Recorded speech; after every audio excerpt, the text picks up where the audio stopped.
The state of affairs in education recently is tenuous on the surface, and like a bubbling volcano, seems as if it will explode or implode at any moment. And perhaps it already is. Books are being banned instead of allowing us to teach critical thinking skills. Laws are being passed that try to prevent us from saying certain things instead of teaching kids how to engage with each other when we disagree. And as educators, we have a civic duty to teach all children in the communities that we serve and honor them and celebrate them as they grow into themselves and bring their gifts to the world. It is no one's job to pick and choose which children are worthy of learning, worthy of safety, and worthy of a protective community. All schools need to be places where all children feel seen, feel heard, and loved. Which is why I invited royalty to the show today. Two of the most spectacular, talented, and colorful drag queens, Gidget Galore and Ginger Minj, to share their experiences both in and out of school. Gidget Galore has costumed, wigged, and dressed many shows and special events in and around Central Florida at theme parks and theaters, including Walt Disney World, Universal Orlando, SeaWorld, Hard Rock Live, House of Blues, the Orlando Repertory Theater, the Winter Park Playhouse, the Orlando Opera, and the Orlando Philharmonic. Gidget has worked on the wardrobe team for entertainers including Donna Summer, Diana DeGarmo, and the Jacksons. He has even created fabulous looks for the one and only Ginger Minj for RuPaul's Drag Race, and most recently, he was honored by the mayor of Orlando with his matching grant as the hostess of Drag Queen Story Hour, reading to the wonderful youngsters of Orlando at the Gay and Lesbian Center. And Ginger Minj has made her first splash on the global stage as a finalist on RuPaul's Drag Race Season 7, and as a fan favorite and triple threat, she was invited back for Drag Race All-Stars 2 and made it to the top of All-Stars 6. She has starred in the Anne Fletcher-helmed Dumplin' for Netflix alongside Jennifer Aniston and Dove Cameron, in the Netflix series AJ and the Queen, and most recently in the Disney Plus original movie Hocus Pocus 2. Please take a look at the show notes for their full bios and social media links. And today, as the first day of Pride Month, Ginger's single, I Am What I Am from La Cage aux Folles has been released and all proceeds go to the ACLU Drag Defense Fund.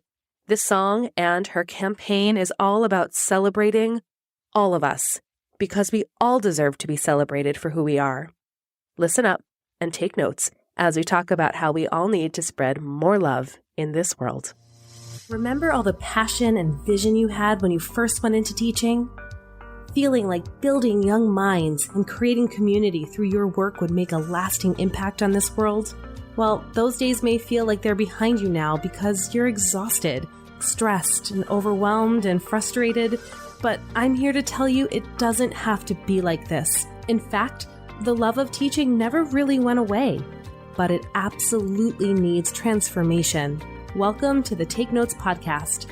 I'm Jen Rafferty, former music teacher, mom of two, and certified emotional intelligence practitioner, and I'm here to light the way for you.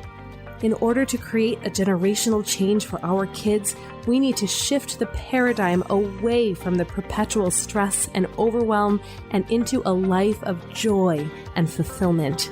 This is Education 2.0, where you become the priority, shift how you live your life, and how you show up both at work and at home. So take a sip of steamy morning coffee and grab your notebook. It's time to take notes. Hello and welcome back to the Take Notes podcast. I'm so glad you're here with our fabulous guests today, Gidget Galore and Ginger Minj. Thank you so much for being here today. Thanks for having us. Thank you. We're so excited. I'm so excited to have this conversation. So I would love to talk to you first about, you both of you have these big, gorgeous, glamorous careers, and you all started in public school.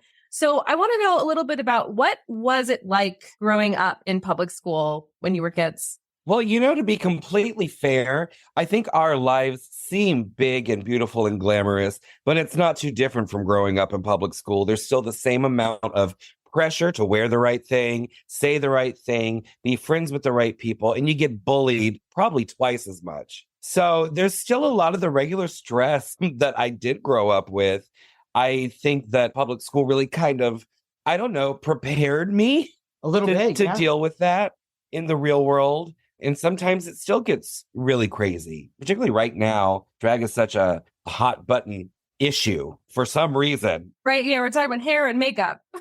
You were talking about hair and makeup and sequins and just being happy and spreading joy, you know? And that's kind of what I've tried to do my whole life in and out of drag. Even when I was back in school, you know, I always did the talent shows and I always tried to rally people together and make sure that field day was going to be the most fun it could be. And I tried to be the cheerleader for everybody. And some people just don't want to be cheered for. And of course, I grew up in upstate New York. So like I went to public school. I was in the same building from first grade until I left in 10th grade. I moved here to Florida. So I was in the same building. I could go all the way back to first grade. And I always felt like a little bit different because I didn't know what gay was. But now when I go back to upstate New York, there's the gay dance teacher and his husband that have the dance studio. And then there's the florist. And you're like, okay, this is getting a little stereotypical, but they are embraced in the community. And I was like, oh, there are the gay people in upstate New York. Well, and I kind of felt that way growing up too. It's like I didn't know exactly what I was, but I knew what I was. And I didn't know that there were other people like me out there, which is why we've always tried to kind of be our authentic selves. My accent's coming out. I'm sorry. You make me talk about my past, but we've always tried to be as authentic as possible to kind of be that like beacon for those kids and people in general who feel like there's nobody else like them in the world. As we didn't have that growing up. And it wasn't until we got a lot older and made a lot of bad decisions and choices and fell in with people we probably shouldn't have that we discovered that who we are is really kind of beautiful and that there are a lot of other people that share that same trait out there in the world. But it got really bad for me when I was in school. I was bullied a lot. So I ended up dropping out in my 8th grade year and I decided to homeschool and I homeschooled myself. It was before you could go online and do schooling. I went through a company called American School where I had all my textbooks were sent to me in the mail. I had to do all my tests over the phone. And then once every month I had to go to a certified teacher and she had to give me like this 5-hour exam to make sure I was still where I needed to be. And then once a year you took PE. Just one time a year. I'd go run track. Yeah.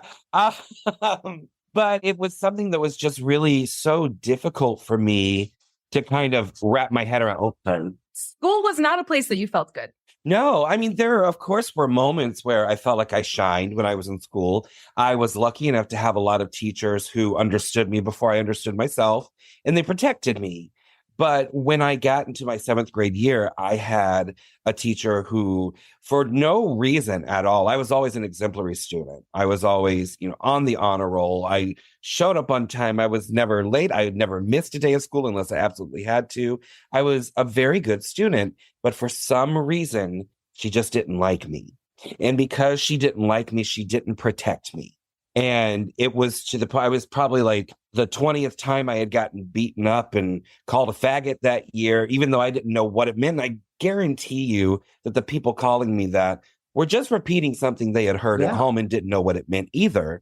I sat down with my mom and I was like, I can't physically do this anymore. It pushed me to the point of being very suicidal. It made me feel like I wasn't valued no matter how hard I tried to prove how worthy I was.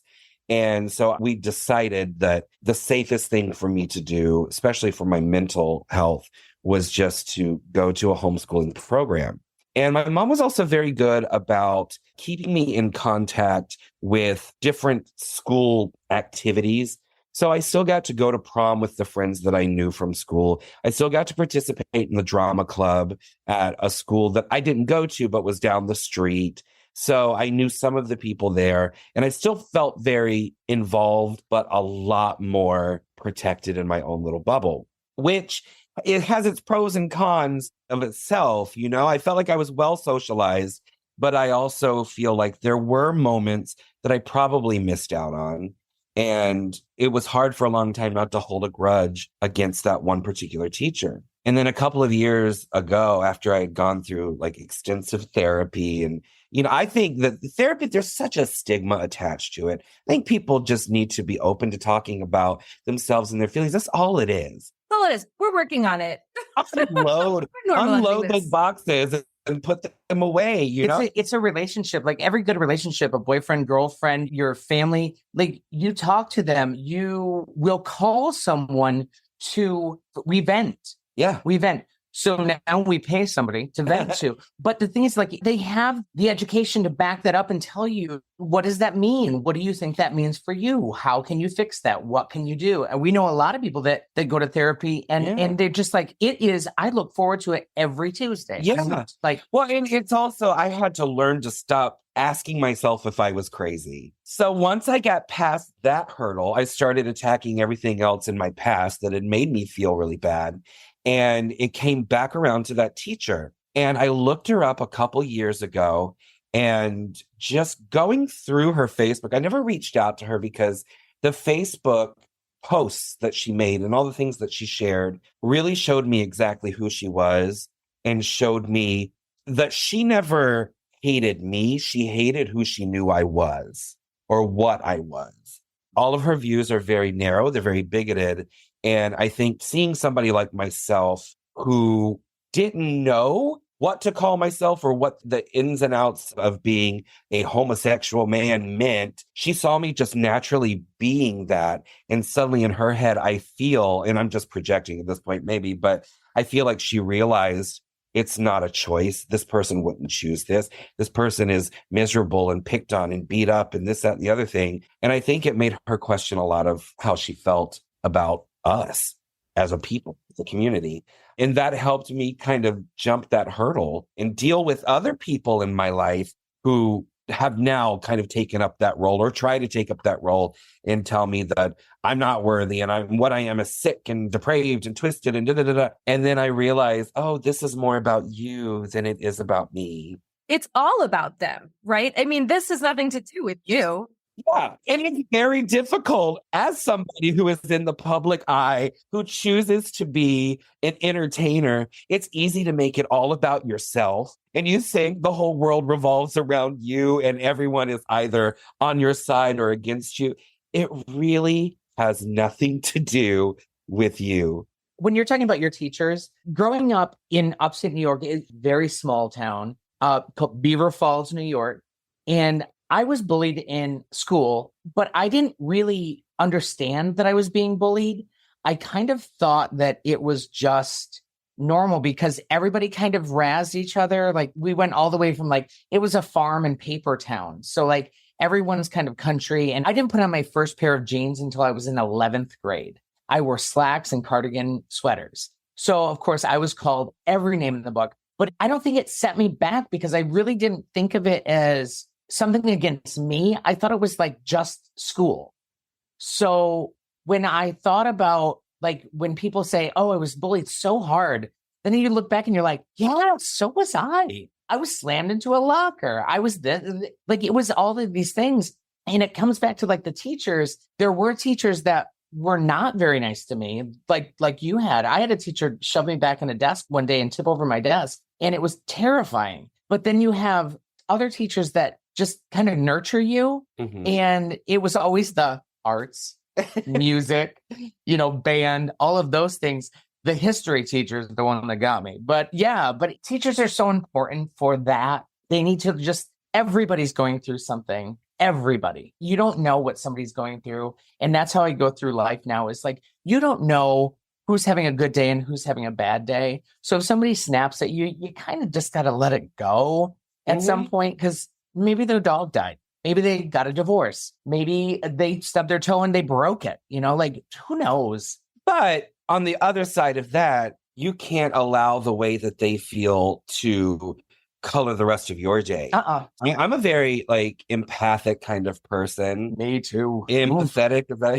I'm very empathetic. She's pathetic. So I've kind of been taught my whole life just to kind of grab onto the energy that people give you and let that kind of overtake your whole being. And there was a lot of times that, especially after Drag Race, traveling the world doing meet and greets, I would always get in trouble because my meet and greets are supposed to be 30 to 45 seconds, take a picture and go. But I was talking to each person for like 10, 15 minutes, which I love to do. To me, that's the best part of the job is meeting people and hearing their stories. But I also found myself at the end of a 4-hour long meet and greet, absorbing all of that sadness and all that trauma that gets dumped on me. It's different when you hear from one person, like, oh, my cat is really sick and I got her from my grandmother. It's the only thing I have left to remember, whatever the story may be.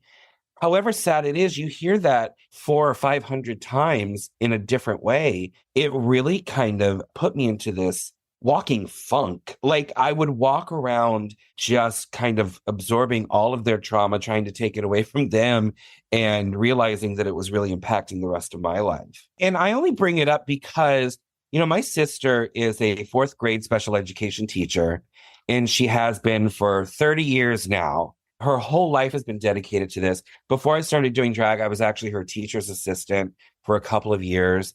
And I know that the teachers kind of have the same thing. They are the dumping ground for trauma for all of their students. And yes, that is part of the job. We are there to nurture and heal and help make everybody feel better about their lives and what they're going through. But she does the same thing. She lives with me in my house, and I see her come home all the time, just in that tears, emotional baggage. It's just because this kid can't afford the lunch. So now she has gone into her purse and given her last $20 for the week for them to have lunch. But now she can't pay for her kid to go on the field trip. So then it's just this whole it does take a village to raise one child. It takes a lot of people. And I just see the way that it affects her day after day after day, and how she works so much and has nothing to show for it financially, because all of her money ends up going right back into teaching, into supplies, into making sure that all of her kids are taken care of. Sure. This is interesting, right? Because we're kind of moving from drag as a place and the queer experience as a kid and growing up to really this parallel to being a drag performer and also being a teacher, right? Because you're standing up, there's a performance aspect in all of this, and you are absorbing a ton of people's energy and a lot of trauma that we don't even realize. And so my question to you is, how do you use your drag personas as a way to kind of shapeshift so you can navigate through some of those spaces? Well, I know for me, I am so proud of Orlando because of Drag Queen Story Hour.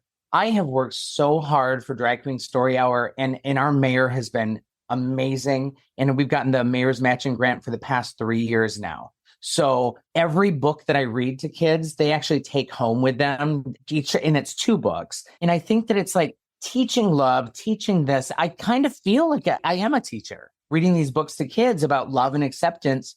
And that's why it hurts so much when we get this hatred and negativity that comes from Drag Queen Story Hour because we're grooming children or we're abusing children because we're reading a story about a duck that has a friend that's a cow. It doesn't make sense to me. So it hurts. That part hurts. Yeah, of course it hurts. I mean, I have dedicated my entire celebrity over the last 10 years to making sure that I'm as visible as possible, living as authentically as I can, so that there aren't kids like me when I was growing up that felt like they had nobody. I still get messages from people who grew up either in the town that I grew up in or a place like it saying, I've always felt this way. I've always been treated this way. I've always been told that I wasn't worthy or I wasn't capable of doing anything that was going to be worth anything one day. And then I saw you on TV and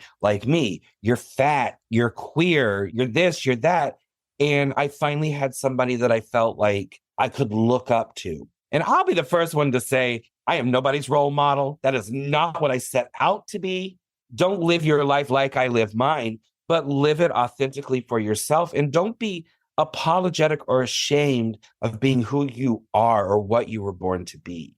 It gets twisted a lot. You're an expander for people to see what's possible for themselves.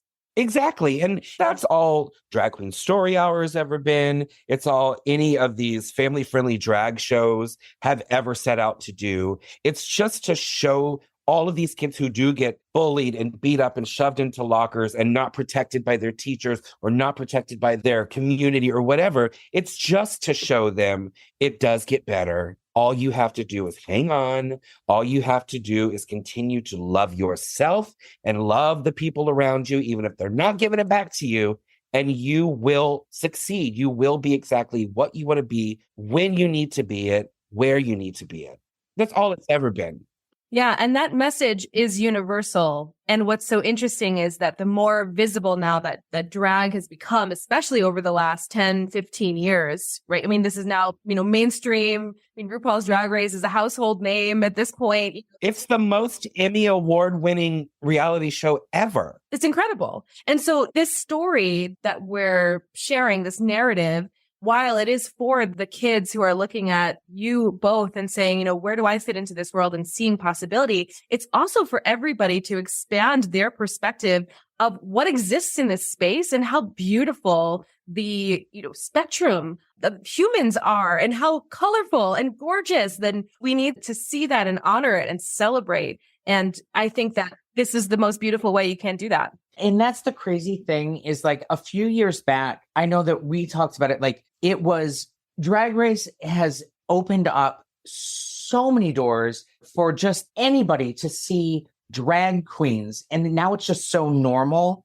So what's happening now hurts even more that you're like, wait a second, you're the ones that are celebrating. Like, this is so great. There's so many different people in the world. And all of a sudden it's like, oh no, not those people. Like, it's so But what I crazy. love so much about drag now that it has become so mainstream is that it's not gay men in dresses lip syncing songs. It has been expanded so much. There are cisgendered women who do drag, which is one of my favorite types of drag, because to me, drag's always been just a celebration of femininity. And if you can take somebody who's already hyper feminine and then amp that up even more, it's so exciting for me to watch. It makes me mad. Their makeup is too good. Well, we have Venus Envy here in Orlando, she's a cis queen, and she's just incredible. You can't touch that makeup. Beautiful. So beautiful. Even on Drag Race, we had a heterosexual, cisgendered, straight man at Metamorphosis on last season who has like a beautiful, gorgeous girlfriend and just happens to enjoy the art of drag and celebrating with the community. So you have drag from everywhere. It's for everybody. It's just an artistic entertainment outlet. Yeah. That's all it is. It's like being an actor or being a voice actor or a cartoonist. In drag, I think it also needs to be said, is like any other form of entertainment, whether it's music or movies or plays or television, there's drag for everybody. So not everything is going to be appropriate for children, but that's not being marketed towards children. You wouldn't take a Spike Lee movie and say, this is for general audiences, bring the kids, fun for the whole family. You would put the necessary. We're going to do a double feature. It's SpongeBob and Saw. Yeah.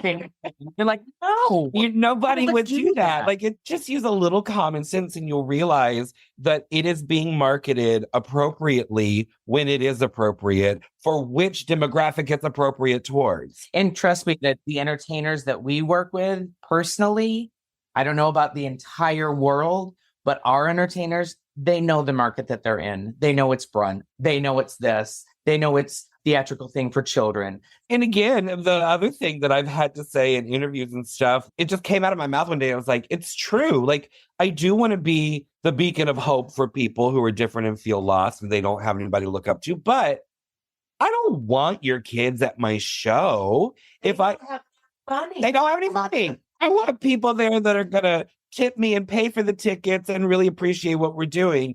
I just want it to be a safe space for everybody. And if that means that it's a family-friendly show that a family wants to attend with their children, I think that that would be okay, as long as all the boxes are checked, that everybody's minding their P's and Q's and doing what needs to be done. But we're not actively marketing towards children. That is such a misguided narrative. It really is. And it's a distraction from a whole lot of other things that are going on because, like we said at the beginning, this is all so joyful and just common sense. It reminds me that we can reinvent ourselves And this is the thing too, when you are on a platform that is so visible, you get to become a translator for the masses. And that's something that's really powerful. It is. And it's something we will never take for granted, ever. And that's why I wrote my book, Southern Fried Sass. Yes, it is a cookbook, but it's like a cookbook / tell-all / memoir. So it is my full life story told through what my love language is food, obviously. So it's told through the recipes that people, particularly my grandmother before she passed away, had shared with me. And my grandmother had a way of protecting me when I was little by taking me to the kitchen. And oh God, I'm going to get choked up talking about it. But she would take me to the kitchen to get me away from the people in my family that were bullying me. And she always told me, if you fill their mouths full of love, there's no room for them to spit out the hate. And that's why we wrote this book. It took me 4 years to write it, but it's my whole story. And I've been encouraging people. I know it seems like a shameless plug, but I promise I'm going somewhere with it. Go there. Yeah. I've been encouraging people to buy a copy for themselves and then buy a copy and send it to somebody who maybe does not understand our community, who maybe doesn't think that who we are is valid or doesn't get why we do what we do, and encourage them to read it. Encourage them to kind of absorb the story. It's told much like drag in a very palatable, fun, funny way. There's little bits of gossip in there if you like RuPaul's Drag Race, but I think it will open a lot of people's eyes to the humanity that we possess. Right. It's like an entertainer. We're all people. We all have a grandmother. We all have favorite recipes. We all have our favorite foods. To read the book, it's great to read that somebody goes, oh my gosh, she went through the same thing that I did. Or, oh, well, your grandmother really loved you, but you had an uncle that maybe wasn't so loving. Like, we all have that. We're all humans. So we all have those stories. And to just be like, oh, well, drag queens weren't just shoved under a rock. Like, we all have a past. We have a past. And we've been around since the beginning of time, especially since the beginning of entertainment. And there's a saying in the beginning of the book that nobody is a hero and nobody is a villain. And while you're reading the story, all of these people that seem like the worst people in the world that have been involved in my life, by the end of it, you see their humanity as well. You see how they have, I won't say redeemed because that seems like too much of a trope, but they have definitely grown as people. They've come to understand. And even if they don't understand, they respect me for who I am, including my father, including my uncles. So I think it's a story that everybody can relate to. Everybody in the world has experienced a lot of the things that I've experienced, that Gidget's experienced, that you've experienced. And I think that that's something that's so universal that people will definitely gain a lot from reading it. And it's like different family members and things like that, like people that you meet, people that you hold the door open for and they don't say thank you. They're also teachers. They teach you something, whether you realize it or not at the time, but it teaches you, well, I don't want to be that person. Yeah. Or what do I take away from this? And what do I learn from this? And I know that I've got family members. I've got certain friends that, well, actually, they're just acquaintances. They're not really friends anymore because I've learned how to take the knowledge that they give me and put that into my life. How do I want to live my life? And if I don't agree with that, that's the lesson that I've taken away from that. Like, oh, I don't want to be like that. Yeah. I mean, look at this teacher that I had that basically forced me to go into homeschool. Yeah. I learned more from her about the rest of the world and how I would have to protect myself than I had learned in my first 7 or 8 years of school. You know, I learned more in that 9 months with that one teacher that I didn't enjoy, but I took the lessons and I have applied them. And I think that they've made me better. And I honestly hope that at some point in her life, she's been confronted with it and she's had to really kind of deal with who she is and how she thinks about other people, or at least how she treats other people. Yeah. Because you don't have to like us, but you probably should respect us because we respect you. For sure. And again, it's just recognizing our humanity. And I'll say that there's this one phrase that I use all the time when there's somebody who's just not on the same wavelength. And it's, we love that journey for them. And it's their journey, love and light, love that journey for you. And that's it. Yeah, absolutely. I hope you have a day as pleasant as yourself. That's one of my favorite lines. I love it. Oh, I hope you have a day as pleasant as yourself. So both of you are based in Orlando, and I would love for you to talk a little bit about what that's been like. The thing about Florida is it's just such a beautiful melting pot of people, which is why I've been here my whole life. I have not taken the opportunity to move anywhere. I mean, I could move to New York or LA for my career. It would probably benefit me, but I've never wanted to leave because I've always wanted to celebrate this place because it's always been so beautiful, which is why it's so scary. I guess scary is the word, but more disappointing. I think that's the best word. Everything's going on right now. I'm disappointed. I'm very disappointed. I'm very sad. And not just for us in the drag community. Like I said, my sister's been a teacher for 30 years. I know how scary and sad it's been for her. I know that the lesson plans that she's been teaching for the last 3 decades, suddenly she's not allowed to teach those or talk about them.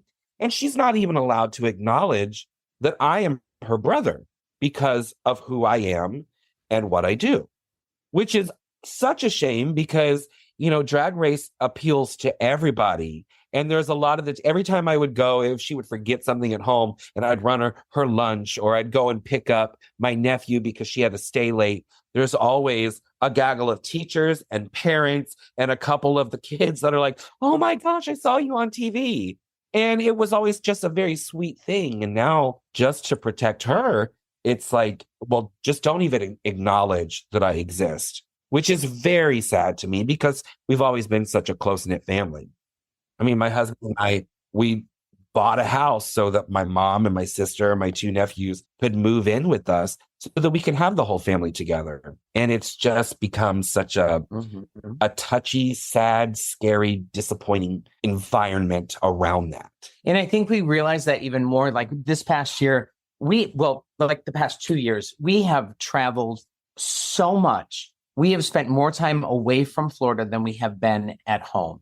And it is so crazy to go to different parts of the country and feel so different about community and how you're like just welcomed in some. And then it almost was sad to come home to Florida because it was really a shit show. If our shows are 18 plus and there's no children in there in the first place. No. It's sad and it's scary. And it has made me, for the first time in my life, feel a little ashamed to be a Floridian. So, you know, you started all of that saying how proud you were to be there and that this was your home and this was a place for, you know, you to stand your ground in some way. And I imagine this is kind of going back to what we even started with at the beginning of the conversation, just constantly getting bullied now on a bigger level. And we need you. We, as the people who are behind you, need you. And I imagine it being extremely difficult being on the front lines of all of this and not totally knowing what your next step is going to be.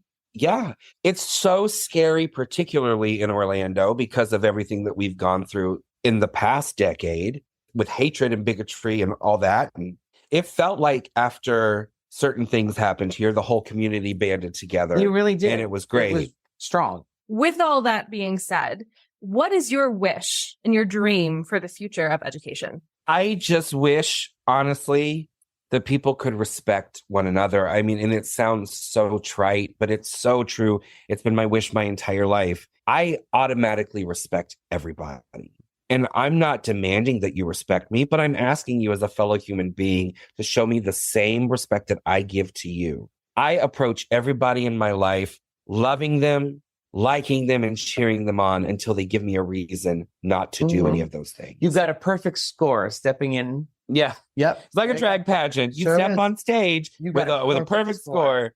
And it's what you do, the little flaws that you've made that ticks off those boxes. And I've gone through my entire life, and I will until the day that I take my last breath. I know what a gift life is. We are here for such a short time. And I choose to live my life the way that makes me happy, and I hope makes other people happy, because I know that it's such a gift. So I fill my entire life with just having the best time, because why fill it with hate when there's so much that's great and so many great people? And if you don't like me, that's fine. There's plenty of people that do, but that's how I go through life. Yeah. And we have actually started releases on the 1st of June. Gidget and I, with my husband, CJ, have started the I Am What I Am campaign, which all of the proceeds will go to benefit the ACLU's Drag Defense Fund. And I got to sing I Am What I Am from La Cage aux Folles a couple years ago on the Trailblazer Awards. It was a great moment in my life, one of my favorite songs. For years, people have asked me to record it. So I finally have sat down and recorded it. We're going to release it on June 1st with this campaign. And it celebrates everybody, straight people, gay people, trans people, allies, children, families, anybody from any walk of life. It celebrates them for who they are. And that's really kind of our goal with all of our drag, just to celebrate people. Yes. And I'm so glad you mentioned that, because that was going to be my next question for you, is tell us about this new campaign. And I would say I've seen you perform that. La Cage aux Folles is my favorite. Birdcage, love that movie. I mean, speaks to me on all the levels, and your performance of it was just fantastic. Well, what is really scary is that I actually got to play Alban and La Cage last year.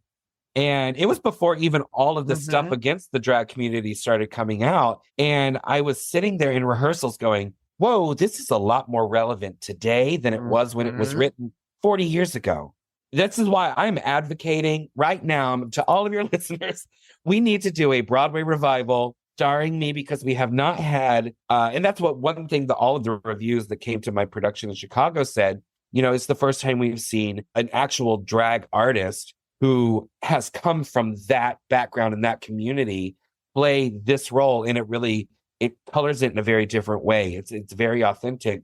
And I think that something like that story is so important to get back out there right now. So this is my shameless plug to say, hey, let's do La Cage aux Folles on Broadway starring me. And maybe these people can come in and kind of see, much like the book, come in and see that we're just friends and families and all that. And we just want to have a good time. Yeah, 100%. And also, hopefully, it serves as a reminder, just like we were talking about before we started recording. It gives you a reason to remember that you don't need excuses to wear sequins any day. Everybody can wear them whenever you want. Look fabulous anytime you want. Just be you, because as you said, Gidget, nobody gets out of here alive. So more love, more love, more love. Yeah. Just remember, good makeup isn't cheap, and cheap makeup isn't good.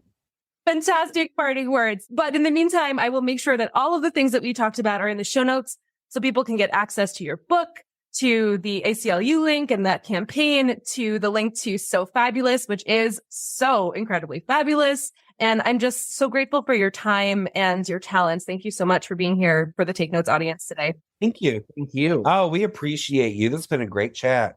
Thank you. And if you enjoyed today's episode, please make sure you leave a review, and we'll see you next time on Take Notes. Incredible, right? Together, we can revolutionize the face of education. It's all possible, and it's all here for you right now. Let's keep the conversation going at Empowered Educator Faculty Room on Facebook.